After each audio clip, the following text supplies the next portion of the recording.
Hello everyone, पीकेजे classes में आपका welcome है। और आज के इस इंडियन गवर्नमेंट एंड पॉलिटिक्स के वीडियो में हम आज जिस टॉपिक पे आपके साथ करेंगे वो है relationship between DPSP and fundamental right, यानी कि राज्य के नीति निर्देशक तत्व और मौलिक अधिकार के संबंध जो है क्या रहे, या आप कह सकते हैं relationship between fundamental right and DPSP.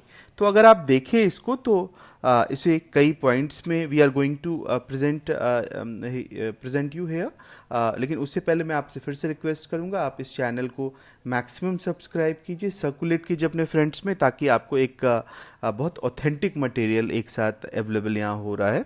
पहला पॉइंट जो है, you have to remember that before 1967 the Supreme Court hold the view that Parliament had power to amend any part of constitution including part third।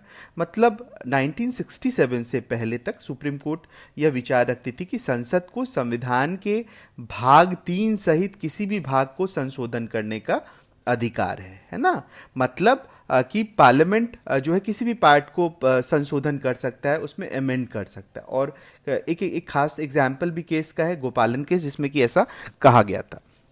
लेकिन suddenly आप point number 2 में देखिए, in Golaknath versus state of Punjab case in 1967 the court reversed its earlier stand and pronounce the parliament can't amend provision of part 3 related to fundamental right. लेकिन गोलकनाथ बनाम पंजाब राज्य का जो मामला था 1967 में, इसमें कोर्ट ने अपने पूर्व में दिए गए निर्णय को बदलते हुए कहा कि संसद को भाग 3 में मौजूद मौलिक अधिकार में संशोधन करने की कोई शक्ति जो है वो नहीं है। ये इंपॉर्टेंट है कि पहले के में कहा कि है और फिर इसमें कहा कि नहीं है। लेकिन आप फिर से देखिए कि इन 1971, ये वही टाइम है 1971 का जब श्रीमती इंदिरा गांधी बहुत पावरफुल थी, और श्रीमती गांधी ने फिर से 1971 में ये कहा कि संसद मतलब संसद द्वारा 1971 में अनुच्छेद 368 में संशोधन किया गया। मतलब means in point 3 I'm telling you first in English कि the parliament made amendment to article 368 to constitution in 1971, popularly known as 24th constitutional amendment act, which strengthened that the parliament has a power to amend fundamental rights. मतलब 71 में फिर parliament ने क्या किया, 368 article में संशोधन किया, जिसे 24वां संविधान संशोधन कहा गया, और उसमें मान्यता रखी गई कि संसद को मौलिक अधिकार में संशोधन करने की शक्ति है। मतलब ये टाइम 71 का, Shrimati Gandhi was supreme that time, और उन्होंने कहा कि पार्लियामेंट को पावर है कि वो किसी भी फंडामेंटल राइट को चेंज कर सकता है। उसी समय 73 में केशवानंद भारती का भी मामला आता है, and basically the supreme court in Kesavananda Bharati case 1973 upheld the view that parliament can amend any part of the constitution but it can't change basic structure of constitution। यानी कि केशवानंद भारती मामले में 73 में कोर्ट ने कहा कि ठीक है, पूर्व में दिए गए फैसले का उन्होंने समर्थन किया, और समर्थन करते हुए एक बात को जोड़ा कि संसद संविधान के किसी भाग में संशोधन कर सकती है, परंतु उसे संविधान की आधारभूत संरचना प्रभावित नहीं हो। ये बहुत इंपॉर्टेंट लाइन उन्होंने जोड़ा था। आगे फिर से पलटते हुए इन 1976 42nd amendment act in article 368 stated that the amendment made under article 368 can't be questioned in any court of law।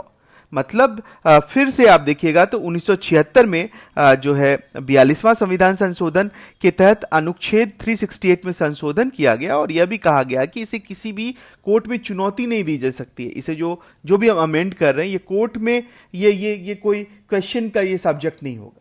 And finally, in point number 6, the Supreme Court in Minerva Mills case 1980 upheld the judicial review is a basic structure of the Constitution, and hence all the amendment made by Parliament under Article 368 are subject to judicial review by the court, And also within this case, Supreme Court stated that DPSP and fundamental rights should be balanced, means there should be equilibrium between DPSP and fundamental right.